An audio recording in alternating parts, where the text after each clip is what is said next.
Hello everyone, welcome to JK career institute. देखिए, आज हम लोग स्टार्ट करेंगे हम लोग का जो 10th क्लास में साइंस वाला पार्ट। ठीक, देखिए 10th क्लास में जितने भी हम लोग साइंस पढ़ते हैं बहुत ही फंडामेंटल साइंस होती है, ठीक है, जो कि हमें हाई स्कूल के लेवल तक है ना ऐसा आना ही चाहिए। ठीक, देखिए हम लोग का साइंस में क्या ये कुछ बातें हैं, हम लोग बात करेंगे केमिस्ट्री वाले पार्ट से, ठीक है ना। केमिस्ट्री का जो हम लोग का सबसे फर्स्ट चैप्टर है केमिकल रिएक्शंस एंड इक्वेशंस के बारे में। ठीक, अब देखिए होता क्या है ना, एक्चुअल में जो पूरी कहानी है ना, जो पूरी सीन रचा हुआ है वो है 11th और 12th का। ठीक है, 11th 12th से छोटे मोटे पार्ट उठाकर 9th क्लास में डाल दिए गए हैं, फिर वो 10th क्लास में डाल दिए गए हैं। ठीक है ना, एक्चुअल में 9th और 10th पढ़ने के बाद मान लीजिए वो सारी चीज़ें हम लोग की 11th 12th में मिलती हैं, है ना। कहने का मतलब ये है कि डिटेल से जो चीज़ें हैं ना, जो हम डिटेल से बातें करेंगे, डीप में जाकर बातें करेंगे, वो हम 11th 12th में जाकर बातें कर पाएंगे। ठीक, अभी फ़िलहाल हम लोग जितना भी हाई स्कूल में पार्ट पढ़ेंगे, फिजिक्स का पार्ट हो या फिर केमिस्ट्री वाला पार्ट हो, ठीक, वो बहुत ही बेसिक वाला पार्ट पढ़ते हैं, ज़्यादा हम वहाँ डीप नहीं जा सकते हैं। ठीक, आपको बताने के लिए कुछ है ना, ज़्यादा चीज़ें की हम बातें करेंगे, कुछ एक्स्ट्रा बातें रखेंगे आपको समझाने के लिए, ठीक है ना, ये सारी चीज़ें हैं। अब देखिए केमिस्ट्री जो है ना, हम लोग थोड़ा बहुत जैसे कि पहली मुलाकात है ना, तो हम लोग थोड़ा बहुत इंट्रोडक्शन वाला पार्ट कर लेते हैं। केमिस्ट्री तो स्टार्टिंग हो जाती है 8th क्लास से ही, ठीक है। 8th क्लास में हम लोग छोटी मोटी बातें करने लगते हैं कि एसिड बेस वाली बातें, मेटल नॉन मेटल वाली बातें, है ना। एक्चुअल में केमिस्ट्री का क्या मतलब है वो हम समझते हैं, ठीक है, और हमें अपने सिलेबस में, अपने कोर्स में, है ना, कितना पढ़ना है उसकी बात करते हैं। ठीक, अब देखिए काफ़ी ज़्यादा इंपॉर्टेंट है। देखिए कई बच्चों का सवाल ये हो सकता है कि है ना, कई लोग का ये होता है कि भाई साहब हम क्यों पढ़ते हैं, है ना, हमें केमिस्ट्री क्यों पढ़ाई जा रही है, कई लोग को अच्छी नहीं लगती है ना, क्यों पढ़ा रहे हो आप, क्या इंपॉर्टेंस है। ठीक, थोड़ा बहुत हम लोग इंपॉर्टेंस वाली बात कर लेते हैं। देखिए ये इंट्रोडक्शन वाला वीडियो है, थोड़ा सा लंबा हो सकता है ना, थोड़ा बहुत हम इंट्रोड्यूस कर ले, फिर हम लोग टॉपिक्स पे आते हैं, है ना। देखिए हम लोग डेली लाइफ में जो भी चीज़ें यूज़ कर रहे हैं, है ना, सबसे पहली बात तो हम लोग जीने के लिए खा रहे हैं, है ना। अब खाने के फॉर्म में जैसे हम लोग लेते हैं कार्बोहाइड्रेट लेते हैं, है ना, प्रोटीन लेते हैं, विटामिन्स लेते हैं। अब ये जितने भी हम लोग के कंपाउंड्स हैं ना, ये कहीं ना कहीं केमिस्ट्री से रिलेट करते हैं, है ना। ऑर्गेनिक केमिस्ट्री वाला पार्ट हम लोग करते हैं, ये सब ऑर्गेनिक मॉलिक्यूल्स हैं, ऑर्गेनिक कंपाउंड्स हैं, है ना। तो जहाँ से मुझे एनर्जी मिल रही है, ठीक, ये जो मैंने चश्मा पहना हुआ है ना, इसमें भी जो मेरा प्लास्टिक का फ्रेम है, ये प्लास्टिक वाला पार्ट पॉलीमर के, है ना, अंडर आता है। अब पॉलीमर भी हम लोग के केमिस्ट्री का ही पार्ट है। जो मैं ग्लास देख रहा हूँ, जो ग्लास लगा हुआ है, ग्लास जिस मटेरियल का बना हुआ है वो भी एक पॉलीमर है ना। पॉलीमर पार्ट हम लोग करते हैं 12th क्लास में, मतलब ये भी केमिस्ट्री ही है ना। तो अपने आसपास जितने भी हम लोग की टेक्सटाइल इंडस्ट्री है, कपड़े वाली इंडस्ट्री है, या फिर हम बात करें प्लास्टिक वाली इंडस्ट्री है ना, जो हमारे बोतल्स होते हैं, है ना, जितने भी फ़ैन में जो पार्ट्स लगे हुए हैं, जो मेटल्स वाले पार्ट है ना, ऑल अबाउट सब क्या है, केमिस्ट्री है ना। हर जगह कहीं ना कहीं केमिस्ट्री का यूज़ है। ठीक, तो इतनी ज़्यादा केमिस्ट्री का यूज़ होने की वजह से ही हमें थोड़ा बहुत एंट्री लेवल तक केमिस्ट्री पढ़ाई जाती है ना, हमें पढ़ना होता है। ठीक, अब देखिए अगर हम लोग थोड़ा बहुत बात करें, डिटेल से बात करें कि अपन लोगों को केमिस्ट्री में क्या क्या पढ़ना होता है ना। अब देखिए केमिस्ट्री की बात करें तो हम लोग बहुत सारी चीज़ें हम लोग बात कर सकते हैं, लेकिन ज़्यादा हमें नहीं करना होता है ना। अगर हम लोग बात करें केमिस्ट्री का मतलब क्या होता है, ठीक, देखिए 9th क्लास से हम लोग स्टार्ट कर देते हैं कि substance, what is the meaning of substance, है ना, मैटर का क्या मतलब होता है। तो देखिए इतनी बात मुझे पता है, ठीक, कि मेरे पास एटम्स होते हैं, है ना, एटम के कॉम्बिनेशन से मॉलिक्यूल्स बन रहा है ना, एंड मॉलिक्यूल के कॉम्बिनेशन से मैटर बन रहा है। ठीक, तो जो मैटर की स्टडी है, हम चाहते हैं भाई साहब स्टडी करें, है ना, इस चौक के बारे में स्टडी करें, जो भी हम लोग का मैटर है ना। मैटर तो बहुत सारी चीज़ें हो सकती है, एक बोतल हो सकता है, एक सेब हो सकता है ना, एक संतरा हो सकता है, इस तरीके से, है ना, बहुत सारी चीज़ें हो सकती है। जैसे आयरन का एक आयरन हो सकता है, ये भी एक हम लोग का मेटल है, सब्सटेंस है ना। तो अपन लोग मैटर की बात कर रहे होते हैं, सब्सटेंस की बात कर रहे होंगे, तो इनकी जो स्टडी है ना, इनकी जो हम प्रॉपर्टीज़ को देखेंगे, फिजिकल प्रॉपर्टीज़ की बात करें, हम केमिकल प्रॉपर्टीज़ की बात करें, है ना, या फिर इनकी हम रिएक्शंस की बात करने लगे, तो ये जो पूरा अंदर आता है, ये पार्ट कहलाता है केमिस्ट्री वाला, है ना। इसका मतलब कि हम क्या करने वाले हैं कि केमिस्ट्री में हम लोग सब्सटेंस, है ना, सब्सटेंस की स्टडी करने वाले हैं, उसके अंदर जो स्ट्रक्चर्स हैं, स्ट्रक्चर्स की बात करने वाले हैं, है ना, कि स्ट्रक्चर्स का अरेंजमेंट कैसा है, ठीक, ये सारी बातें करने वाले हैं, है ना। अब देखिए केमिस्ट्री में ना कई सारे पार्ट हो सकते हैं, ठीक, जैसे कि पहला मैं बोल रहा हूँ फिजिकल केमिस्ट्री, ठीक है, फिजिकल केमिस्ट्री, है ना। ऐसे हमारे पास पार्ट हो सकता है इनऑर्गेनिक केमिस्ट्री,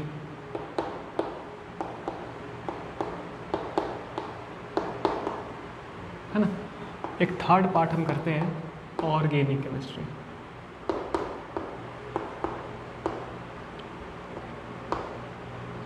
ठीक है, इस तरीके से।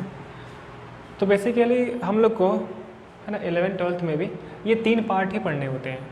ठीक, अब देखिए 11th-12th में तो हम लोग सेपरेट पढ़ते हैं, फिजिकल वाला पार्ट अलग पढ़ते हैं, इनऑर्गेनिक अलग, ऑर्गेनिक अलग। ठीक, अगर हम लोग हाई स्कूल की बात करें तो हाई स्कूल में जो भी हमारे चैप्टर्स हैं, जैसे कि पहला चैप्टर हो गया, वो पहला चैप्टर इनऑर्गेनिक वाला पार्ट है।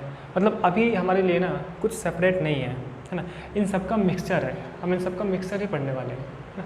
थोड़ा बहुत इसके हम बात करें कि फिजिकल केमिस्ट्री का मीन्स क्या है। अब देखिए फिजिकल केमिस्ट्री में क्या होता है, हमें न्यूमेरिकल से डील करना होता है ना। यहाँ पर थ्योरीज होती हैं है ना, प्रिंसिपल्स होता है, फंडामेंटल चीज़ें होती हैं।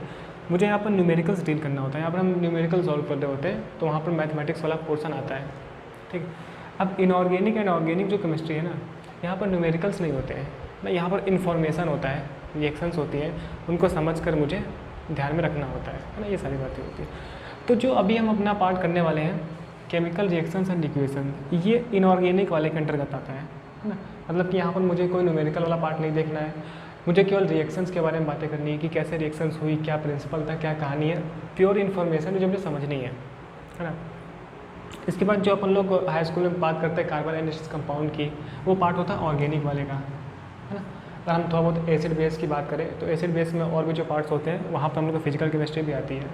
ठीक है ना, हम लोग मेटल नॉन मेटल की बात करते हैं, ठीक है, पीरियोडिक टेबल की बात करते हैं, तो ये सब चीज़ें किस में आती हैं, इनऑर्गेनिक केमिस्ट्री में। ठीक, तो थोड़ा बहुत हम लोग आइडिया ले लेते हैं, फिर अपने चैप्टर पे आते हैं, फिर वहाँ से हम लोग स्टार्ट करते हैं ना। चलिए देखिए, अब में अभी कोई भी प्रॉब्लम नहीं होगी। ठीक, जितना भी एनसीईआरटी बेस्ड सिलेबस है, एनसीईआरटी से ज़्यादा ही हम लोग पढ़ेंगे है ना, और एक कॉन्सेप्चुअल वे में सभी चीज़ों को समझते हुए चलेंगे। देखिए अभी हम लोग हाई स्कूल में पीएचडी नहीं कर सकते हैं है ना। अब बहुत सारी चीज़ें मैं हाई स्कूल में आपको नहीं बता सकता हूँ है ना, उसके लिए बहुत ज़्यादा कॉन्सेप्ट की रिक्वायर्ड है। तो अपन लोग को हाई स्कूल में जितना आना चाहिए ना है ना, जितना हम लोग को क्लियर होना चाहिए अच्छे से, जितना कॉन्सेप्ट करना चाहिए जिससे कि हम लोग का पेपर में क्वेश्चन बन जाए, उतना हम लोग पढ़ते हैं है ना। ठीक, तो सबसे पहले हम लोग हेडिंग लिख लेते हैं, एक हेडिंग लिख लें हम लोग केमिस्ट्री के बारे में, फिर डिटेल आज बातें करते हैं, फिर हम लोग इस चैप्टर स्टार्ट करेंगे है ना। हेडिंग लिखो आप। ठीक है, ये भी बात इंपॉर्टेंट है कि आप लोग नोटबुक और पेन लेकर बैठेंगे, हम लोग प्रॉपर चीज़ों को समझेंगे, फिर उसको नोट डाउन करेंगे। ठीक, जैसे कि ऑफलाइन क्लास में होता है, बिल्कुल सेम वैसे ही कहानी चलेगी। तो पहले हेडिंग लिखिए हम लोग केमिस्ट्री। केमिस्ट्री के अंदर थोड़ा सा पार्ट लिख लेते हैं, फिर आगे बढ़ते हैं। लिख लिया, हेडिंग लिख लिया केमिस्ट्री। इसके अंदर लिखिएगा it is the branch of science है ना, इसमें लिखेंगे हम लोग it is the branch of science in which we deals with It is a branch of science in which we deals with matter, comma, properties of matter, comma, properties of matter, bracket में physical properties and chemical properties.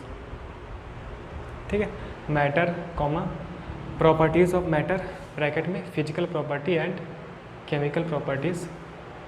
ठीक है, and bracket बंद, and their reactions. ठीक है, full stop. This branch of science, full stop, this branch of science is known as chemistry, comma this branch of science is known as chemistry. ठीक है, तो पूरी chemistry में हम लोग मैटर की बात करेंगे। एक मेरे पास मैटर होगा, उसकी हम स्टडी करेंगे, उसके हम रिएक्शंस की बात करेंगे, प्रॉपर्टीज़ की बात करेंगे है ना। एंड ये भी हम देखेंगे कि अगर हम लोग कुछ कंडीशंस को चेंज करें, जैसे कि अगर मैं टेम्परेचर चेंज करता हूँ या फिर मैं प्रेशर को चेंज करूँ, अगर मेरे लिए गैस या लिक्विड है तो हम वहाँ पर वॉल्यूम चेंज कर सकते हैं। ठीक, यदि मैं किसी सब्सटेंस पे ये सब इफेक्ट देखूँ कि भाई साहब प्रेशर का क्या इफेक्ट है ना, टेम्परेचर का क्या इफेक्ट है, वॉल्यूम इंक्रीज़ करने पर क्या होता है। ठीक, तो ये सारी स्टडी किसके अंतर्गत आती है, केमिस्ट्री के अंतर्गत। ठीक है ना, चलिए नेक्स्ट पॉइंट लिख लीजिएगा। पहले हमने ये लिखा ना, नेक्स्ट पॉइंट लिखिएगा ब्रांच ऑफ केमिस्ट्री। क्या लिखेंगे हम लोग, ब्रांच ऑफ केमिस्ट्री।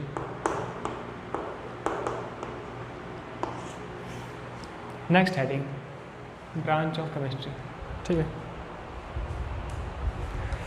इसमें हम पॉइंट लिखेंगे। पहला पॉइंट लिखिएगा there are 3 there are three main branch of chemistry. There are three main branch of chemistry as the given below. There are three main branch of chemistry as the given below. ठीक, पहला point लिख लीजिए आप, physical chemistry, second point inorganic chemistry and third point organic chemistry. ठीक है, तो इस तरीके से मुझे केमिस्ट्री का आइडिया मिलता है, केमिस्ट्री का इंपॉर्टेंस हम देखते हैं एंड कौन कौन सी ब्रांचेस से मुझे डील करना है उसकी हम बात करते हैं। ठीक, फिलहाल अभी हाई स्कूल में हम लोग किसी भी न्यूमेरिकल वाले पार्ट से डील नहीं करेंगे, हमारे लिए रिएक्शंस वाले पार्ट होगा। रिएक्शंस को मुझे कंप्लीट करना होगा, उन्हें समझना होगा, है ना, इन्फॉर्मेशंस लेनी होगी, है ना, नेचर से क्या रिलेशन है उसकी बात करनी होगी। ठीक है ना, तो इतनी बात रखते हैं हम लोग, इतना लिख लिया आप लोगों ने ना। ठीक है, तो थोड़ा बहुत आइडिया हमने इसमें भी ले लिया कि यहाँ पर हम न्यूमेरिकल से डील करेंगे, यहाँ पर हम रिएक्शंस से एंड थ्योरी से डील करने वाले हैं। ठीक, चलिए इसके बाद हम स्टार्ट करते हैं अपना चैप्टर। ठीक है, चैप्टर पे आते हैं हम लोग।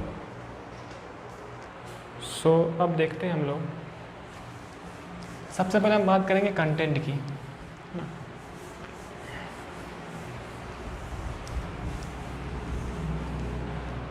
सबसे पहले हम बात करते हैं कंटेंट की, अपन लोग क्या क्या कंटेंट पढ़ने वाले हैं इस चैप्टर में। सो सबसे पहले हम इसमें देखेंगे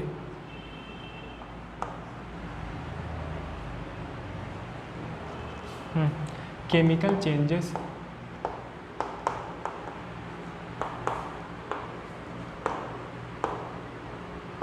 इन आवर डेली लाइफ।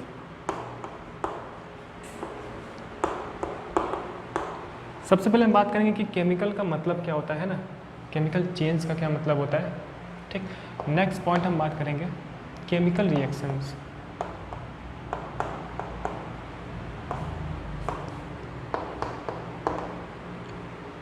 ठीक, फिर हम देखते हैं कि केमिकल रिएक्शंस का क्या मतलब होता है, ये सारी चीज़ें। ठीक, नेक्स्ट पार्ट हम देखेंगे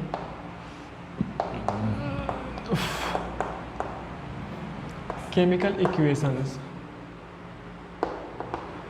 जिस तरीके से मेरे पास मैथ में इक्वेशंस होती है, ठीक है, वैसे हम इक्वेशंस की बात कर रहे होंगे यहाँ पर। फिर फोर्थ पॉइंट देखते हैं हम लोग कैरेक्टरिस्टिक्स ऑफ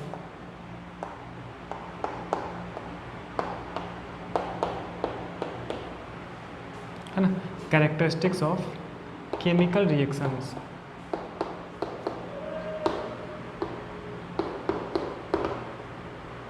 है ना, कैरेक्टरिस्टिक्स ऑफ केमिकल रिएक्शंस। कई सारे कैरेक्टरिस्टिक्स की बात कर लेंगे हम लोग, जो नेक्स्ट देखते हैं हम लोग। फिर हम बात करते हैं types of chemical reaction. Types of chemical reaction. ठीक, अब देखिए टाइप्स ऑफ केमिकल रिएक्शंस में अलग अलग ब्रांच वाइज कई सारे टाइप्स हो सकते हैं। ठीक है, जो हमने देखे थे अभी ब्रांचेस। अपन लोग को जो फंडामेंटल रिएक्शंस के जो टाइप्स होते हैं बस उतना ही पढ़ना है। अब देखिए टाइप्स में कई सारी बातें करेंगे हम लोग, जैसे कि कॉम्बिनेशन रिएक्शन हम देखेंगे, कॉम्बिनेशन रिएक्शन। ठीक है ना, हम देखेंगे डिकम्पोजिशन रिएक्शन,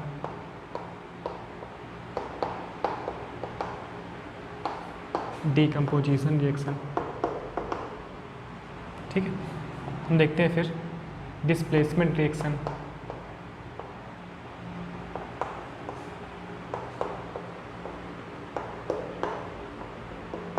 है ना, फिर बात करते हैं हम लोग डबल डिस्प्लेसमेंट रिएक्शन। ठीक है ना, डबल डिस्प्लेसमेंट रिएक्शन।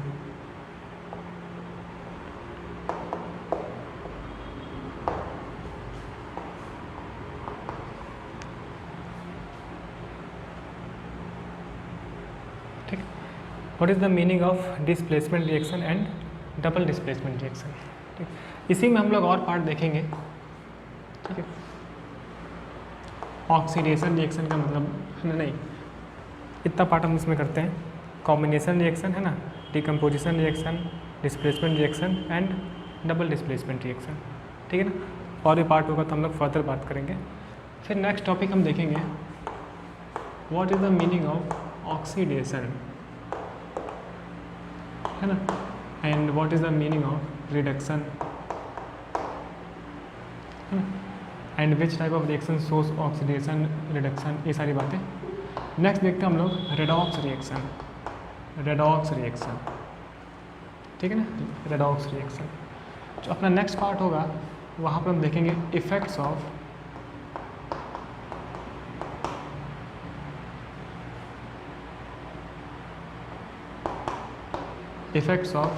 ऑक्सीडेशन इन डेली लाइफ, ठीक है। सॉरी, क्या हम बातें करेंगे effects of oxidation reaction in daily life. इसमें हम थोड़ी बहुत बातें करेंगे corrosion of iron, corrosion of iron, ठीक है, आयरन में कोरोजन कैसे होता है उसकी बातें। फिर हम देखते हैं रेंसिडिटी ऑफ फूड, ठीक,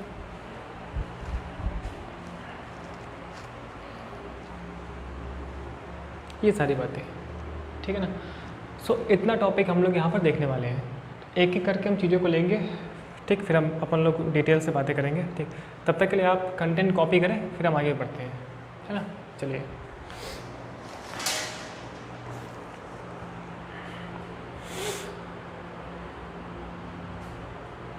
ठीक, सो कॉपी हो गया।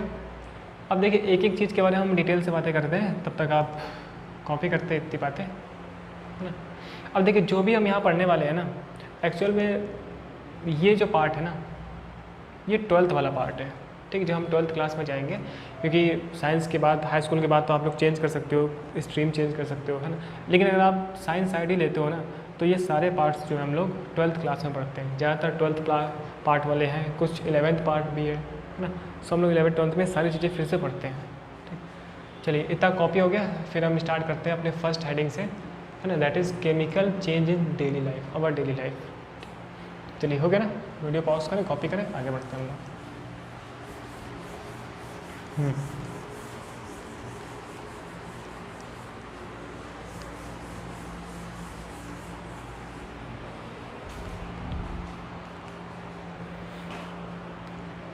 देखिए हम लोग के पास कुछ चेंजेस की बात करते हैं, थोड़ी सी हम चर्चा करते हैं, है ना। देखिए दो टाइप के चेंज की हम बात कर सकते हैं।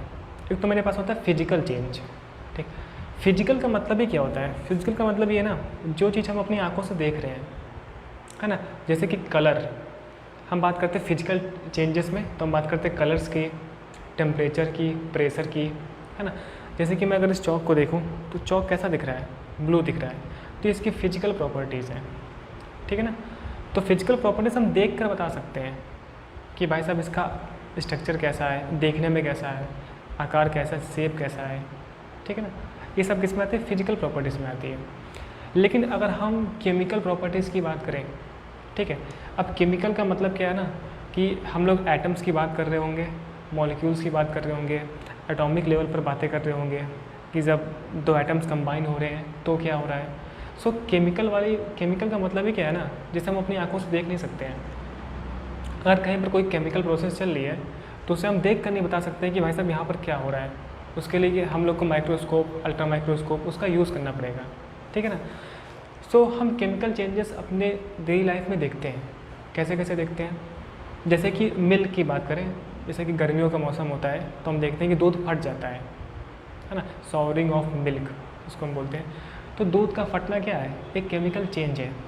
गर्मी की वजह से क्या होता है? दूध में बैक्टीरियाज आ जाते हैं, है ना। अब उसमें जो बायोलॉजिकल वाला पार्ट इन्वॉल्व है, तो बैक्टीरियाज की वजह से दूध फट गया, ठीक। अच्छा, दूध फटा, उसके अंदर किस तरीके से बैक्टीरिया आए, उन्होंने कैसे फाड़ा, है ना। ये तो मुझे आंखों से दिखता नहीं है। मुझे दूध क्या दिखता है? वाइट लिक्विड है, वाइट कलर का, है ना। फिजिकल प्रॉपर्टी मुझे दिखती है, लिक्विड के फॉर्म में है, ठीक है ना। अगर उसको मैं हीट कर दूँ तो वेपर के फॉर्म में कंडेंस होने लगेगा, है ना। अगर मैं दूध पे प्रेशर डालूँ तो उसका वॉल्यूम कम हो जाएगा, ठीक। तो हम ये फिजिकल प्रॉपर्टीज़ देख सकते हैं। लेकिन अगर हम केमिकल प्रॉपर्टीज़ की बात करें, किस तरीके से बैक्टीरियाज ने दूध को फाड़ डाला, ये मुझे नहीं दिखता है। सो दिस इज़ क्या? ये मेरा केमिकल चेंज है।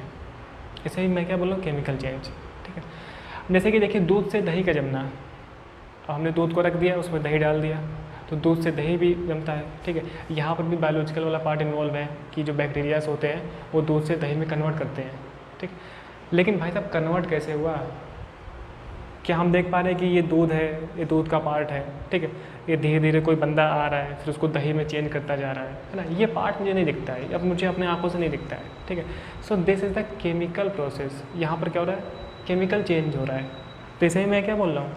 केमिकल चेंज बोल रहा हूँ, ठीक है। एक और एग्जाम्पल लिखते हैं, जैसे कि आयरन, मान लीजिए आयरन की रॉड है ये, है ना।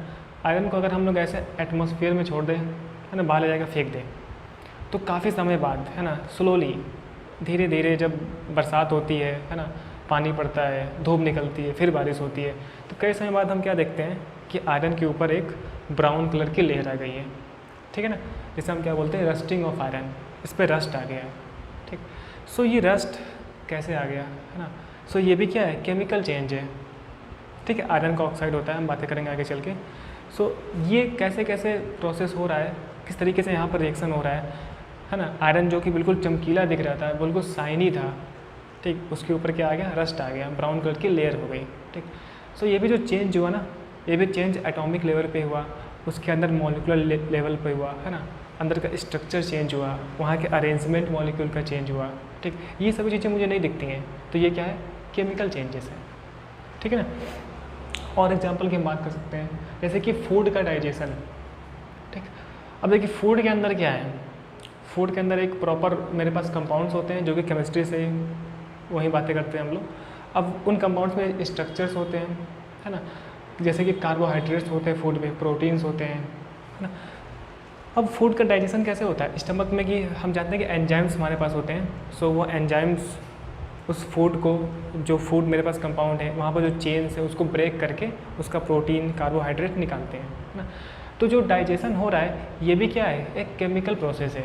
यहाँ पर भी मुझे कंपाउंड्स को ब्रेक करना पड़ रहा है, उनके बीच में जो बॉन्ड्स हैं उनको ब्रेक करना पड़ रहा है, और उसका जो एनर्जी है ना, वहाँ से जो मुझे कार्बोहाइड्रेट प्रोटीन्स मिल रहा है उसको फिर बॉडी एब्जॉर्ब कर रही है ना। स्टमक में तो मुझे पता है ना कि एसिड्स भी होते हैं, HCl भी होता है जो कि मेरा डाइजेशन में हेल्प करता है, ठीक है, और कई सारे एंजाइम्स होते हैं, ठीक। तो डाइजेशन ऑफ फूड भी क्या हो गया? एक केमिकल प्रोसेस हो गया, ठीक है, जो कि मुझे अपनी आंखों से नहीं दिखता है ना। जैसे कि अभी हम लोगों ने बातें रखी, जैसे कि कुकिंग ऑफ फूड, खाना का पकना, है ना। अब ऐसे हम लोग सब्जियां रखते हैं तो देखते हैं कि जैसे आलू कच्ची है ना, अब उसको मैंने हीट किया, हीट करते करते धीरे धीरे, है ना, सब्जी बन जाती है, खाना पक जाता है, ठीक है ना। तो किस तरीके से उसके अंदर, है ना, मॉलिक्यूल्स या फिर एटम्स का क्या हुआ, किस तरीके से सब्जी पक गई, है ना, क्या उसमें केमिकल प्रोसेस हुआ, ये मुझे नहीं दिख रहा है ना। सो ये भी क्या है? एक केमिकल चेंज है ना। हम बात कर सकते हैं रेस्पिरेटरी सिस्टम की, जैसे हम लोग सांस ले रहे हैं ना, अब सांस लेते हैं हम लोग, है ना, एयर ऑक्सीजन अपने अंदर, ठीक। फिर अंदर बॉडी में क्या क्या रिएक्शंस हो रही हैं, बॉडी में क्या क्या, है ना, केमिकल चेंजेस हो रहे हैं, है ना। ये भी किस में आता है? केमिकल चेंज में आता है, कैसे कैसे वहाँ पर रिएक्शंस हो रही हैं, ठीक। सो रेस्पिरेटरी भी हमारे पास सिस्टम भी क्या है? एक तरीके से केमिकल चेंजेस ही है। तो इस तरीके से हम डेली लाइफ में क्या देखते हैं? बहुत सारे केमिकल चेंजेस देखते हैं, ठीक है ना। अब इन केमिकल चेंजेस के पीछे की क्या कहानी है, ये केमिकल चेंजेस कैसे हो रहे हैं, इस चीज़ को समझाने के लिए अपन लोग वर्ड यूज़ करते हैं केमिकल रिएक्शन, ठीक है ना। अब देखिए पर्टिकुलर रिएक्शन का मतलब ही क्या होता है? जैसे ना प्रतिक्रिया, हाँ, एक और पार्ट हम बोलते हैं प्रतिक्रिया, ठीक है। हम लोग 9th क्लास में पढ़ते थे कि बॉन्ड के बारे में, जैसे कि सॉलिड की बात करें तो उनके जो एटम्स होते हैं, जो मॉलिक्यूल्स होते हैं, उनके बीच में अट्रैक्टिव फोर्स होता है, ठीक है। इस वजह से वो स्टेबल होते हैं, उनका पर्टिकुलर शेप भी होता है, हम जानते हैं, ठीक है ना। लिक्विड की बात करें तो फोर्स कम होता है, गैसेस में और भी फोर्स कम होता है ना। कहने का मतलब ये कि एटम्स के बीच में क्या एनर्जी है, वो लोग बॉन्ड के थ्रू कनेक्टेड हैं, बंधे हुए हैं, ठीक। 9th क्लास से हम बातें करते हैं लेकर, हमने पढ़ा था इलेक्ट्रोवैलेंट बॉन्ड, ठीक है ना, जहाँ पर इलेक्ट्रॉन्स ट्रांसफ़र होने की वजह से बॉन्ड बनता है, ठीक। हम कोवलेंट बॉन्ड की बातें करते हैं, कोऑर्डिनेट बॉन्ड की बातें करते हैं, ठीक। इसका मतलब कंपाउंड स्टेबल है, कंपाउंड एग्जिस्ट कर रहा है, मीन्स उसके अंदर बॉन्डिंग हुई है, उसके अंदर एटम्स आपस में क्या है? अट्रैक्टिव बॉन्ड से बंधे हुए हैं, ठीक। तो जब भी कोई प्रोसेस होगी, जब भी कोई रिएक्शन होगा, तो ये जो बॉन्ड है ना, बॉन्ड ब्रेक होंगे, है ना। केमिकल रिएक्शंस का मीन्स ये क्या है? बॉन्ड का ब्रेक होना। एक पर्टिकुलर मेरे पास सब्सटेंस होगा, ठीक, उस सब्सटेंस के अंदर जो बॉन्ड है वो बॉन्ड ब्रेक होगा, बॉन्ड ब्रेक होकर एक नया कंपाउंड बनेगा, ठीक है ना। अब इस नए कंपाउंड की जो प्रॉपर्टी है इससे डिफरेंट होगी जिससे कि ये बना था, है ना। तो केमिकल रिएक्शंस में क्या होने वाला है, सब्सटेंस की बॉन्ड की ब्रेकिंग होगी एंड न्यू बॉन्ड का फॉर्मेशन होगा, है ना। ऐसा भी हो सकता है कि दो सब्सटेंस आपस में कंबाइन कर जाए, बॉन्ड फॉर्म हो जाए, बॉन्ड फॉर्म होकर एक नया सब्सटेंस बन जाए, ठीक है। तो जो सब्सटेंस हम लेने वाले हैं, है ना, एज एक्सपेरिमेंट के लिए, ठीक, जैसे कि हम अपन लोगों ने क्या लिया, सब्जी बनाने के लिए जैसे कि आलू सोयाबीन ले लिया, ठीक है। अब आलू सोयाबीन को ले लिया, फिर हम लोगों ने सब्जी बनाई, कढ़ाई में डाला, फिर उसको हीट किया, तेल मसाला ये सब चीज़ें डाली, ठीक। तो जो जो सब्सटेंस मैंने लिया ना उसे मैं क्या बोलने वाला हूँ, रिएक्टेंट, कि भाई साहब मेरे लिए आलू, है ना, या फिर नमक, मिर्च, अदरक, ये सब क्या हो गया, ये रिएक्टेंट हो गया, ठीक है ना। कढ़ाई में डाल दी, हीट किया हम लोगों ने, गर्म किया, है ना। सब प्रोसेस होने के बाद जो मुझे एक्चुअल में मिला, है ना, अब देखिए अब उसका फॉर्म अलग है। अलग अलग सब्जियों का फॉर्म अलग था, उनकी प्रॉपर्टी अलग थी, कच्ची सब्जियों की प्रॉपर्टी अलग होती है ना। जब वो पक गई हैं तो उसका जो फॉर्म है वो अलग हो गया। अब मुझे एक न्यू सब्सटेंस मिल रहा है जिसे मैं क्या बोलने वाला हूँ, प्रोडक्ट, है ना। तो जो सब्सटेंस अपन लोग ले रहे हैं एक्सपेरिमेंट के लिए, है ना, अपने, उसे मैं क्या बोल रहा हूँ, रिएक्टेंट, है ना।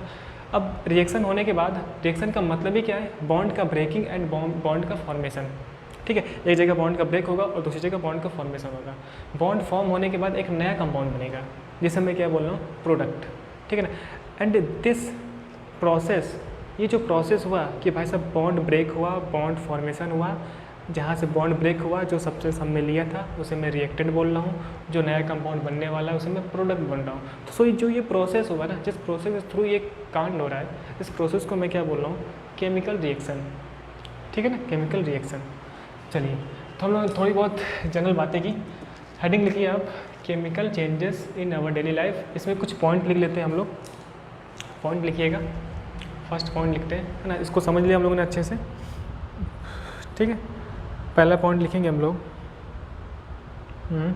सॉवरिंग ऑफ मिल्क, सॉवरिंग, SOURANG, क्या लिखेंगे हम लोग, सॉवरिंग। कैसे लिखना है सर, ऐसे लिखना है। पहला पॉइंट है सॉवरिंग ऑफ मिल्क, है ना, दूध का फटना, जैसे कि ड्यूरिंग समर, ड्यूरिंग समर, गर्मियों में क्या होता है, जैसे दूध फट जाता है, बातें की हम लोगों ने। लिख लिया पहला पॉइंट, सॉवरिंग ऑफ मिल्क, है ना। नेक्स्ट पॉइंट लिखिएगा, next point, formation of curd, next point, formation of curd, दही का बनना, है ना, formation of curd from milk, formation of curd from milk, ठीक। नेक्स्ट पॉइंट लिखिएगा, कुकिंग ऑफ फूड, क्या चीज़, कुकिंग ऑफ फूड, हम लोगों ने बात की अभी।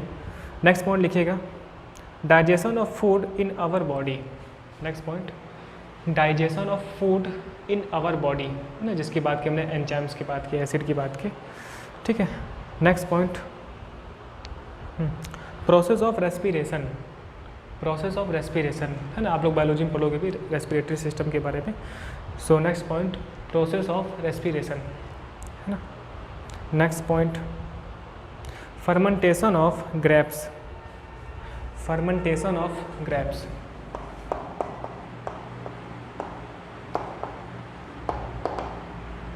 फर्मेंटेशन ऑफ ग्रेप्स, ठीक है ना।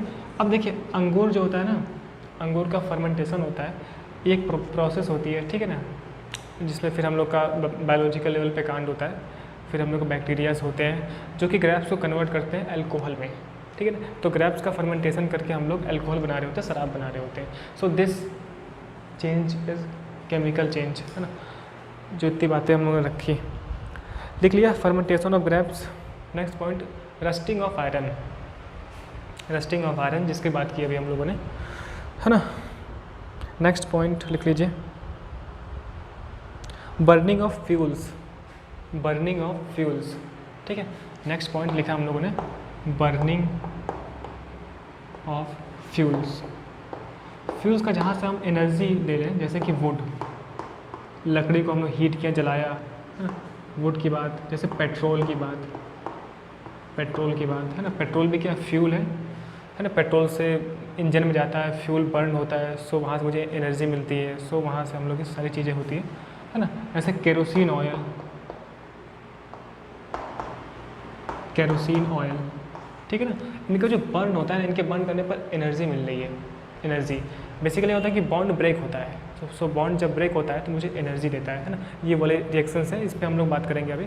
सो बर्निंग ऑफ फ्यूल्स किस में आ रहा है, इसमें जो चेंजेस हो रहे हैं ये भी क्या है, केमिकल चेंजेस हैं, जो मुझे अपनी आंखों से नहीं दिखेगा। लिख लिया हम लोगों ने। नेक्स्ट पॉइंट लिखिएगा इसी में, राइपनिंग ऑफ फ्रूट्स, जैसे फ्रूट का पकना है ना, राइपनिंग ऑफ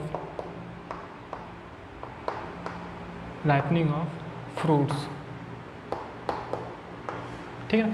कभी देखा है ना कि जब कच्चा सेब होता है, कच्चा आम होता है तो उसका स्वाद अलग होता है, पूरी प्रॉपर्टी ही अलग होती है, लेकिन जैसे जैसे वो पक जाता है ना तो मीठा लगता है, पूरी प्रॉपर्टी डिफरेंट, ठीक है। जब कच्चा था तो उस समय क्या बोला, रिएक्टेंट है ना, प्रोसेस हुई है ना, एनवायरनमेंट से अंदर चीज़ें चेंज हुई, ठीक है, फिर वो पक गया।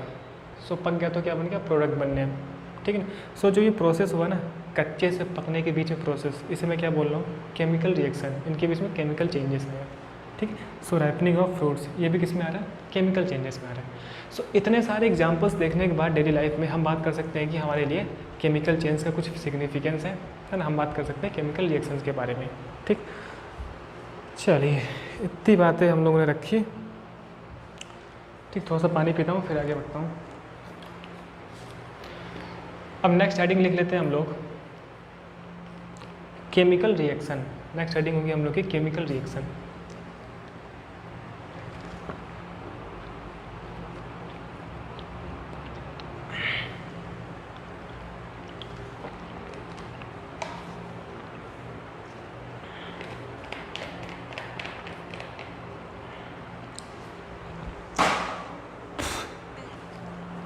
ठीक। सो अपना नेक्स्ट हेडिंग,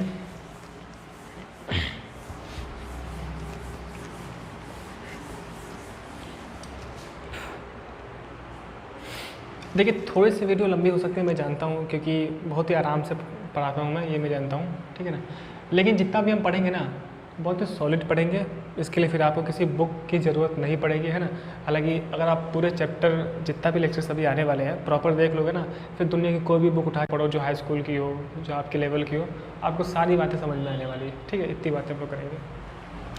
हम लोग की हेडिंग है केमिकल रिएक्शंस।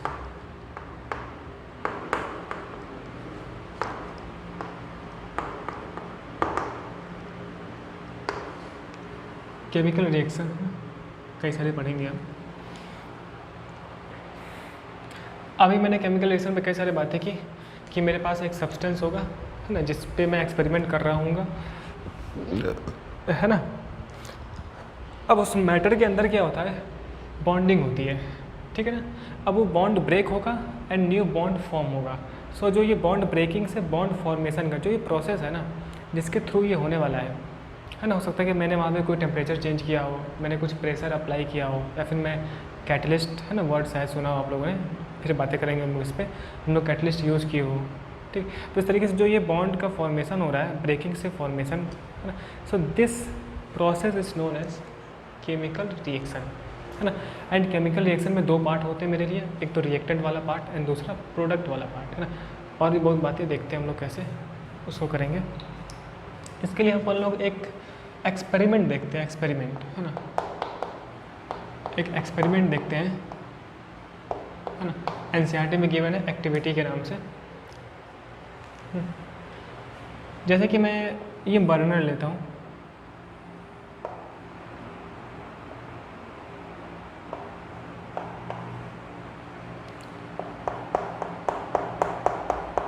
ये मेरे लिए क्या है, ये बर्नर है, ठीक।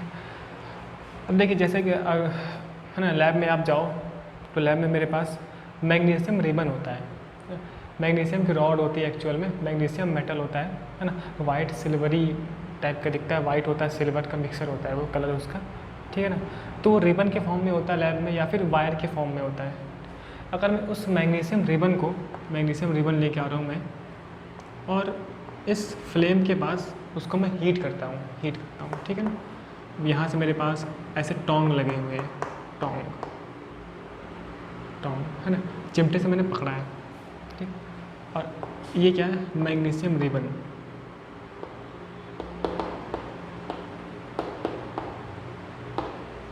ठीक है ना।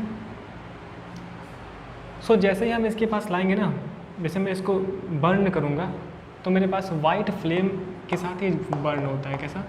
वाइट फ्लेम के साथ, वाइट फ्लेम के साथ, है ना। अब जैसे जैसे ये बर्न होगा ना, इसको मैं यहाँ लिखता हूँ बर्नर को, ठीक है ना। जैसे जैसे बर्न होगा, बर्न होकर मैं देखता हूँ कि मेरे पास वाइट पाउडर, यहाँ पर मैं एक, है ना, एक ग्लास का बाउल रखता हूँ, ग्लास का बाउल, ये ग्लास है, ग्लास बाउल, ठीक है ना। इस ग्लास के कटोरे में मेरे पास वाइट पाउडर आकर इकट्ठा हो गया, है ना। दिस इज वाइट पाउडर,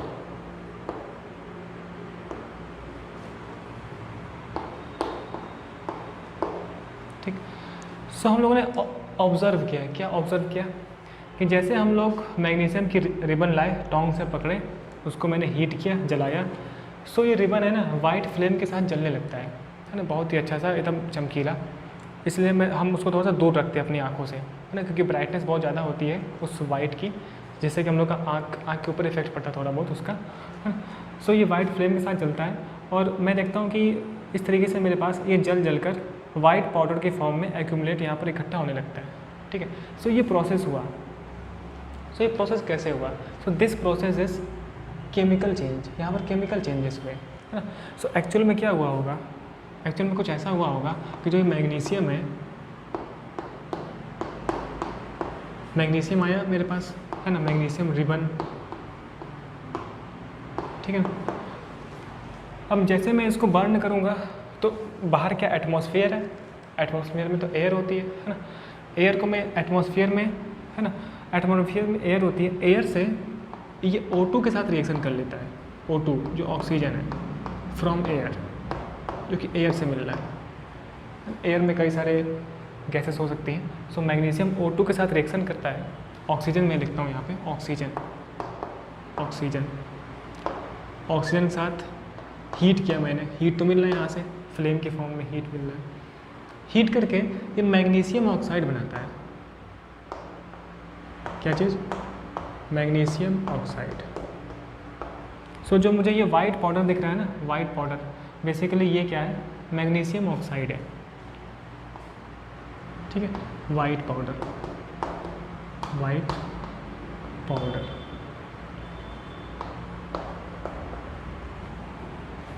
है ना। सो मैंने ये देखा। सो ये जो प्रोसेस हुआ, मेरे पास मैग्नीशियम था, जब ये हीट हुआ, O2 के साथ रिएक्शन किया तो मैग्नीशियम O2 के साथ कंबाइन हुआ, बॉन्ड का फॉर्मेशन हुआ, है ना। एंड मैग्नीशियम मैंने लिया था, ठीक है ना, मैंने रिएक्शन पार्टिसिपेट किया, रिएक्शन को मैंने प्रोसेस किया, ठीक है। मैग्नीशियम मेरे पास पहले से मैंने लिया, ठीक। अब एयर के साथ उसने रिएक्शन किया और कंबाइन होकर मुझे ये पाउडर मिला, जो कि क्या है? मैग्नीशियम ऑक्साइड, ठीक है। So this part is known as, अभी हम ये मान के चल रहे हैं कि आपको कुछ भी नहीं पता है ना। सो उस तरीके से हम लोग, this part is known as reactant. क्या चीज़? रिएक्टेंट। सो दिस, है ना, जो पार्ट अपन लोग लेते हैं, टेकन करते हैं रिएक्शन के लिए, पार्टिसिपेशन के लिए, this part is known as reactant, ठीक है। अब ये रिएक्शन प्रोसेस हुई, है ना, हीट के थ्रू प्रोसेस हुई, रिएक्शन हुआ, तो मुझे क्या मिल गया? प्रोडक्ट, प्रोडक्ट, ठीक है। इसका मतलब ये है ना, रिएक्टेंट हमेशा लेफ्ट हैंड साइड होता है ना। ऐसा है क्या? ये हम डिसाइड करते हैं इस एरो से। किससे? एरो से। ये एरो इस तरीके से लगा है ना। सो जो ये एरो का टेल है ना, टेल है ना, एरो का जो टेल होगा, जो टेल वाला पार्ट है ना, इसे मैं क्या बोलता हूँ? रिएक्टेंट। क्या बोलता हूँ मैं? रिएक्टेंट। और जो एरो का हेड जिस पार्ट को इंडिकेट कर रहा है, इसे मैं क्या बोलता हूँ? प्रोडक्ट। क्या बोलता हूँ? प्रोडक्ट, ठीक है ना। और मैं देख रहा हूँ कि एरो क्या है? लेफ्ट हैंड साइड से राइट हैंड साइड की ओर है ना। एंड दिस डायरेक्शन, ये एरो क्या शो करता है? Direction. This direction is known as forward direction, मतलब कि ये रिएक्शन फॉरवर्ड चल रही है ना। ये जो एरो का इंडिकेशन है, ये शो करता है किसको? डायरेक्शन को, डायरेक्शन। ठीक, अगर इस डायरेक्शन में तो मैं बोलता हूँ कि रिएक्शन क्या है, फॉरवर्ड है, फॉरवर्ड है ना। अगर यही एरो इस तरीके से होता, कैसे, इस तरीके से होता, ठीक है ना, अपोजिट। ठीक, सो यहाँ पे जो पार्ट लिखा होता है ना वो क्या होता है, रिएक्टेंट, और जो यहाँ पार्ट लिखा होता है वो क्या होता है, प्रोडक्ट। इसका मतलब ये नहीं कि हमेशा लेफ्ट हैंड साइड वाला रिएक्टेंट होगा, है ना, वो एरो पे डिपेंड करता है। So this direction is known as backward direction, backward direction. ठीक है, तो इसका मतलब ये जो रिएक्शन है ना ये केवल फॉरवर्ड चल रही है, सिंगल एरो लगा है, फॉरवर्ड चल रही है। फॉरवर्ड का मीन्स क्या है कि मैग्नीशियम ऑक्सीजन के साथ रिएक्शन करके मैग्नीशियम ऑक्साइड बना रहा है, क्या बना रहा है, मैग्नीशियम ऑक्साइड। ठीक है, तो ऐसा नहीं हो सकता कि इस मैग्नीशियम ऑक्साइड से हम लोग फिर से ऑक्सीजन और ये मैग्नीशियम बना दें, है ना। तो जो मैग्नीशियम ऑक्साइड बना ना ये वाइट पाउडर, अब इस वाइट पाउडर को हम लोग फिर से इस मैग्नीशियम रॉड में, इस वाइट पाउडर से हम O2 को नहीं निकाल सकते हैं, है ना, ऐसा नहीं है। सो ये सिंगल डायरेक्शन चल रहा है, इसे मैं क्या बोलता हूँ, फॉरवर्ड डायरेक्शन। कुछ रिएक्शन होती हैं जो फॉरवर्ड भी चलती हैं, बैकवर्ड भी चलती हैं, जैसे अमोनिया का फॉर्मेशन, उसकी हम बात करेंगे अभी हम लोग। ठीक है, सो हमने ये समझा कि भाई साहब जब भी केमिकल रिएक्शन होगी ना, this process is known as chemical reaction, है ना। उसके दो पार्ट होंगे, एक तो रिएक्टेंट वाला पार्ट, है ना, और एक पार्ट प्रोडक्ट वाला पार्ट। ठीक है ना। अब रिएक्टेंट मोर देन 1 हो सकते हैं, 2 हो सकते हैं, 3 हो सकते हैं, ठीक है ना। अब रिएक्टेंट में क्या होगा, बॉन्ड्स की ब्रेकिंग होगी या फिर बॉन्ड्स का फॉर्मेशन होगा, है ना, बॉन्ड्स का एडिशन भी हो सकता है। जैसे यहाँ पर बॉन्ड क्या हुआ, ऐड हुआ, बॉन्ड एडिंग होकर नया बॉन्ड बना, ठीक है ना। और ये एरो शो करता है, टेल शो करता है, टेल वाला पार्ट कि भाई सब रिएक्टेंट है, रिएक्टेंट सही लिखा है ना, हाँ रिएक्टेंट है ना। एंड जो हेड वाला पार्ट है ना ये शो करता है कि भाई साहब वो प्रोडक्ट है ना। और जो एरो की डायरेक्शन है ये क्या शो करती है, फॉरवर्ड है, ये सही है। तो इतनी बातें, तो हमने क्या लिखा, केमिकल रिएक्शन लिखा, ठीक है। सो केमिकल रिएक्शन में हम लोग कुछ पॉइंट लिख लेते हैं, ठीक, कुछ पॉइंट लिखने के बाद ये एक्सपेरिमेंट लिखेंगे, ठीक है ना। तो एक एक चीज़ मैं बताऊंगा आप लोग को कैसे लिखना है। चलिए, सो सबसे पहले हम लिखेंगे, है ना, हेडिंग लिखिए हम लोगों ने केमिकल रिएक्शन। इसमें लिखिएगा chemical reactions are the process, chemical reactions are the process in which, chemical reactions are the process in which new substances with, फिर से बोलो, हाँ लिखिए, chemical reactions are the process in which new substances, in which new substances with new properties are formed, in which new substances with new properties are formed, ठीक है ना। So new substance का formation होगा, वही सारी बातें जो हमने अभी रखी। नेक्स्ट पॉइंट लिख लीजिएगा, next point, during a chemical reaction, next point, during a chemical reaction atoms of one element, during a chemical reaction atoms of one element do not change, atoms of one element do not change into those of another element, do not change into those of another element, into those of another element, only a rearrangement of atoms, only a rearrangement of atoms, only a rearrangement of atoms takes place in a chemical reaction, takes place in a chemical reaction, takes place in a chemical reaction, ठीक है, takes place in a chemical reaction, ठीक। सो अभी हमने बात की कि जैसे कि ये एटम है, ठीक, ऐसा नहीं कि इसका मैग्नीशियम का एटम कन्वर्ट हो गया मैग्नीशियम ऑक्साइड में, है ना, एटम नहीं कन्वर्ट हो रहा है, एटम का कॉम्बिनेशन हो रहा है, बॉन्ड का ब्रेकिंग हो रहा है एंड बॉन्ड का फॉर्मेशन हो रहा है, ठीक, वही बात है, ठीक है ना। चलिए, इसके अंदर एक हेडिंग लिखिएगा, रिएक्टेंट्स, जितना हमने लिखा ना उसके नीचे एक हेडिंग लिखेंगे हम लोग, रिएक्टेंट्स, रिएक्टेंट्स ना। देखिए एक्चुअल में रिएक्टेंट के भी 2 पार्ट होते हैं जो हम 11th क्लास में पढ़ते हैं। नाम के लिए नाम सुन सकते हैं हम लोग, रिएजेंट एंड सबस्ट्रेट, हालांकि उससे मुझे कोई मतलब अभी है नहीं, है ना। हेडिंग हमने क्या लिखी, रिएक्टेंस, उसमें लिखिएगा, कहाँ लिखना है, हेडिंग लिखिए ना, उसके नीचे लिखिए the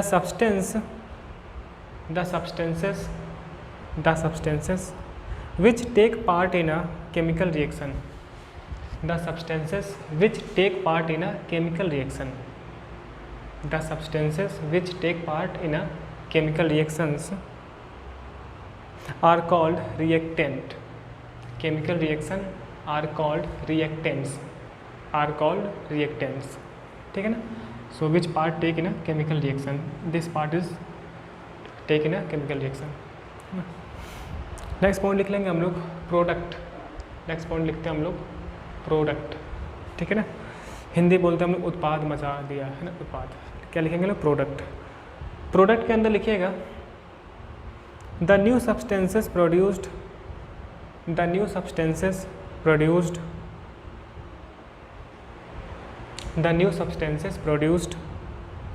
as a result of chemical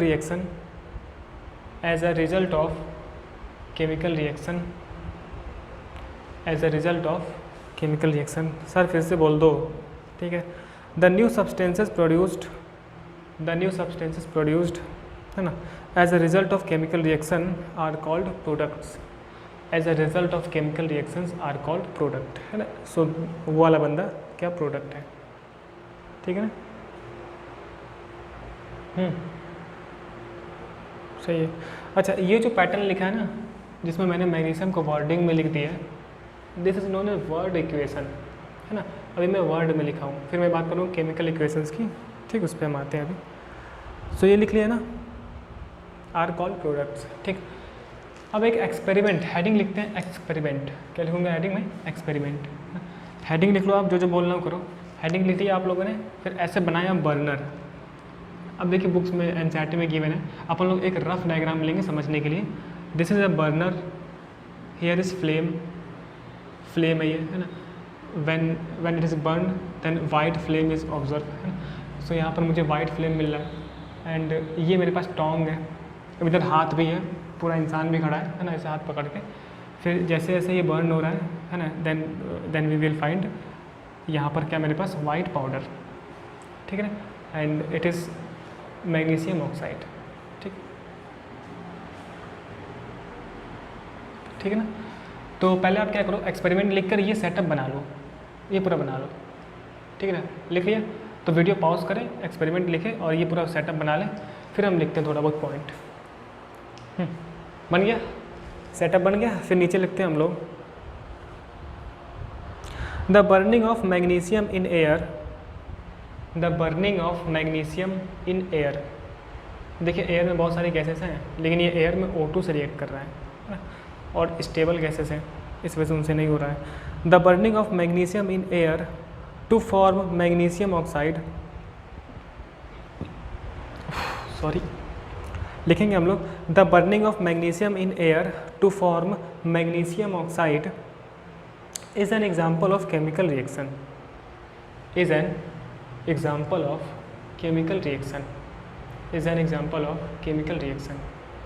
ठीक है ना। ये चीज़ एक नेक्स्ट पॉइंट हम लोग और लिख लेते हैं, है ना, लिखिएगा। अच्छा, एक पॉइंट हम और समझते हैं। एक्चुअल में क्या होता है ना, जैसे हम लोगों ने मैग्नीशियम की रॉड ये बनाई, ठीक है ना। अब देखिए रॉड को मैंने कहीं प्लेस किया, कहीं रखा हुआ है, तो वहाँ पर भी एटमॉस्फेयर है, एयर है, ठीक है ना। सो ये रॉड स्लोली एटमॉस्फेयर से रिएक्शन करके रॉड पे ना एक मैग्नीशियम कार्बोनेट की लेयर जमा हो जाती है। मैग्नीशियम की रॉड पे मैग्नीशियम कार्बोनेट की लेयर इकट्ठा हो जाती है ना, एयर से स्लोली रिएक्शन करके, ठीक। सो हम चाहते हैं कि अगर मेरा एक्सपेरिमेंट हो तो मैग्नीशियम कार्बोनेट रिएक्ट ना करे, केवल मैग्नीशियम की रिबन है ना, मैग्नीशियम वाला पार्ट ही रिएक्ट करे, ठीक। सो हम लोग सैंड पेपर यूज़ करते हैं, है ना, लैब में आपने देखा होगा। सैंड पेपर से ना इस रॉड को हम लोग रफ करते हैं, रब, है ना, घिसते हैं। सो एक्सपेरिमेंट करने से पहले हम लोग मैग्नीशियम की रॉड को सैंड पेपर से रब करते हैं, जिससे कि मैग्नीशियम कार्बोनेट की लेयर हट जाए, ठीक। देन हम लोग ये बर्निंग वाला प्रोसेस करते हैं, ठीक। तो जितना हम लोगों ने लिखा ना, उसके नीचे एक पॉइंट हम और लिखेंगे, फिर ये रिएक्शन पे लिखेंगे, है ना। नीचे लिखेंगे आप लोग before burning in air, before before burning in air, before burning in air, the magnesium ribbon is cleaned by, the magnesium ribbon is cleaned by, the magnesium ribbon is cleaned by rubbing with a sandpaper, cleaned by rubbing with a sandpaper।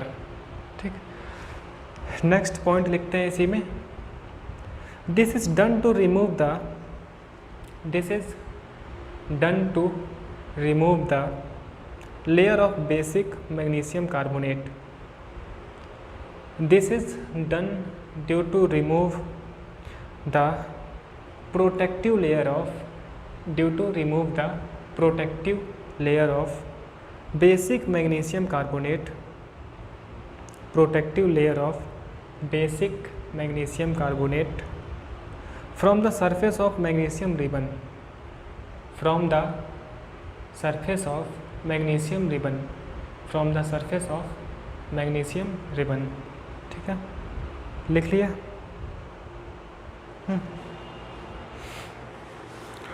तो ये कहानी देखिए, जितना भी हम chapter में पढ़ने वाले हैं ये प्योर एक्सपेरिमेंटली है ना, हम ऐसा मान के चलेंगे कि हम लोग लैब में ऐसे एक्सपेरिमेंट कर रहे हैं।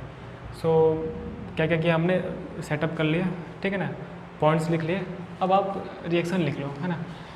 देखिए एक बात हम और समझते हैं, एक्चुअल में जो काम हुआ ना, जैसे कि यहाँ पर जल रहा है ना, बर्निंग होने पे मुझे क्या मिल रहा है, वाइट पाउडर, ठीक है, मैग्नीशियम ऑक्साइड का। सो बर्निंग होने पे क्या हो रहा है, केमिकल रिएक्शन हो रहा है, ठीक है ना। इस केमिकल रिएक्शन को एक्चुअल में क्या हो रहा है, मैंने बात की कि बॉन्ड का फॉर्मेशन, बॉन्ड की ब्रेकिंग, है ना। अब देखिए बॉन्ड की ब्रेकिंग कई टाइप से हो सकती है। अगर आपको बहुत ही ज़्यादा साइंस में इंटरेस्ट है, केमिस्ट्री में इंटरेस्ट है, तो अपन लोग ये बात 11th क्लास में पढ़ते हैं कि कितने टाइप से ब्रेकिंग हो सकती है, क्या क्या कांड होता है ना, वो सारी बातें। सो जो केमिकल रिएक्शन हुई, केमिकल प्रोसेस हुई, इस चीज़ को ना अपन लोग कॉपी पर कैसे शो करें, तो हम लोग कॉपी में ना इक्वेशंस लिख के शो करते हैं, इक्वेशंस लिख के। जैसे मैथ में इक्वेशन होती है ना, इक्वल टू के इधर जितने भी वेरिएबल कांस्टेंट होते हैं एंड इक्वल टू के उधर जितने भी वेरिएबल कांस्टेंट होते हैं, दोनों इक्वल होते हैं ना। अगर अपन लोग उसे प्रूफ करें तो दोनों इक्वल आते हैं, ठीक है। सो जो मैथ में इक्वल का साइन था ना, वो यहाँ पर एरो का साइन है, ठीक है ना।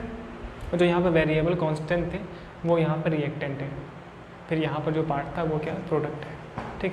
सो मैं ये कहने वाला हूँ कि अपन लोग केमिकल रिएक्शंस को इस तरीके से कॉपी पे इक्वेशंस के फॉर्म में लिखते हैं, और इसमें से हम लोग के पास ये एक टाइप है वर्ड इक्वेशन, वर्ड इक्वेशन, जहाँ पर हम एलिमेंट का नाम लिखकर शो कर रहे होते हैं कि यहाँ पर रिएक्शन हुई। जैसे कि मैंने लिखा मैग्नीशियम प्लस का मतलब इसके साथ रिएक्शन हुई, है ना, ऑक्सीजन के साथ, देन मेरे पास क्या बना, मैग्नीशियम ऑक्साइड। सो जो ये पैटर्न हुआ ना केमिकल रिएक्शन को शो करने का, मैं इसे बोलता हूँ वर्ड इक्वेशन। क्या बोलता हूँ, वर्ड इक्वेशन। लेकिन अपन लोग क्या ज़िंदगी भर ऐसे लिखते रहेंगे क्या, है ना, ऐसा तो करेंगे नहीं। सो हम एक और सिंप्लीफाइड इसका वे देखते हैं जिसे हम बोलते हैं केमिकल इक्वेशन, जो कि नेक्स्ट पार्ट है ना, नेक्स्ट क्लास में करेंगे, ठीक। सो यहाँ से मैंने देखा ये रिएक्टेंट हो गया, ये प्रोडक्ट वाला पार्ट हो गया, ठीक है ना। अब देखिए एरो के ऊपर अपन लोग अगर कुछ स्पेशल कंडीशन यूज़ करें तो उसको मैं लिखता हूँ। जैसे मैंने यहाँ पर हीट किया इसको जलाकर, तो मैंने हीट लिख दिया। अब एरो के ऊपर टेम्परेचर भी हो सकता है, अगर मैं कोई रिएक्शन एक स्पेसिफिक टेम्परेचर पे करा रहा हूँ, अगर रूम टेम्परेचर पे करा रहा हूँ या फिर बहुत ही हाई टेम्परेचर पे करा रहा हूँ, है ना। या फिर अपन लोग कुछ प्रेशर का यूज़ कर रहे हैं, इतने ATM प्रेशर, इतने बार प्रेशर, है ना।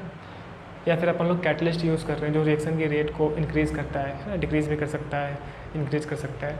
सो अपन लोग कैटलिस्ट वाला पार्ट या फिर अपन लोग प्रेशर का पार्ट, टेम्परेचर का पार्ट, उसको अपन लोग एरो के ऊपर लिखते हैं, है ना। एंड और भी चीज़ें होती हैं, हम लोग के पास सॉल्वेंट्स भी होते हैं जो कि अपन लोग ऊपर ही लिखते हैं, ठीक है ना। ये सारा आइडिया हम लेते हैं। So this is word equation. तो जितना भी हम लोग लिखा आप उसके नीचे लिख लो, इस तरीके से इक्वेशन लिख लो, है ना, मैग्नीशियम रिबन, फिर जितना भी ये सब बना ना सेटअप, ये पूरा बना लो, ठीक। एंड ये हम समझते हैं कि जो टेल है ये बताता है रिएक्टेंट को, हेड जो इंडिकेट कर रहा है ये बताता है किसको, प्रोडक्ट को, है ना। देखिए मैं बार बार रिपीट इसलिए कर रहा हूँ ना, मैं ये मान रहा हूँ कि अभी 9th क्लास के बाद जब आप हाई स्कूल में आते हो ना, तो बिल्कुल दुनिया बदली हुई है अभी तक, है ना। अभी तक आप किसी भी चैप्टर से इतना फेमिलियर नहीं हो, इतना फेमिलियर हो ही नहीं, ठीक। 11th क्लास के लिए एक बात हम जानते हैं कि हाई स्कूल में बंदा पढ़ के आ रहा है, ठीक। इस वजह से मैं थोड़ा सा टाइम ले रहा हूँ, चीज़ें को थोड़ा सा अपन लोग एग्जाम्पल के थ्रू समझ रहे हैं, ठीक है। इसके बाद में अगर आपका कोई डाउट होता है ना तो फिर उसके बारे में बात करिएगा, है ना। हालांकि जो आपका डाउट होगा वो सब हम यहाँ समझते चलेंगे और उन सब चीज़ों को सॉल्व करते रहेंगे, ठीक। इस वजह से मैं एक एक चीज़ पे है ना स्ट्रेस दे रहा हूँ, एक एक पॉइंट पे स्ट्रेस दे रहे हैं कि ये प्लस क्यों लगा, है ना। प्लस का मतलब क्या है, यहाँ पर रिएक्शन हो रही है ना, यहाँ पर एडिशन हो रहा है, ठीक। अच्छा, प्लस का क्या मतलब था, या फिर इधर का पार्ट का क्या मतलब है, एरो का पार्ट का क्या मतलब है ना, हेड का टेल का क्या इंडिकेट कर रहा है। ये जो एरो एक पर्टिकुलर डायरेक्शन भी शो कर रही है रिएक्शन की, है ना। अब ये डायरेक्शन मेरे लिए इंपॉर्टेंट होता है 12th क्लास में, है ना। जैसे कि मैंने बोला अगर बहुत ज़्यादा इंटरेस्ट है तो हम 12th क्लास में पढ़ेंगे कि what is the meaning of actual forward and backward, है ना। अभी तो मैंने पढ़ा कि फॉरवर्ड डायरेक्शन का मतलब क्या है, रिएक्शन लेफ्ट हैंड से राइट हैंड जाएगी, है ना। सो ये सारी बातें हैं, तो आप ऐसे बना लो, ठीक है। इसका मतलब क्या, फॉरवर्ड डायरेक्शन, इसका मतलब क्या, बैकवर्ड डायरेक्शन, है ना। एंड ये पूरा सीन बनाने के बाद ना नीचे लिख दीजिएगा, ये जो फॉर्मेशन है ना इसे मैं बोलता हूँ वर्ड इक्वेशन। क्या बोलता हूँ मैं इसे, वर्ड इक्वेशन, ठीक। सो आज के लिए इतना रखते हैं हम लोग। नेक्स्ट क्लास में देखते हैं कि केमिकल इक्वेशन का क्या मतलब है, फिर कुछ प्रॉपर्टीज़ के बारे में, ठीक। तब तक के लिए बहुत बहुत थैंक यू, मिलते हैं नेक्स्ट लेक्चर में।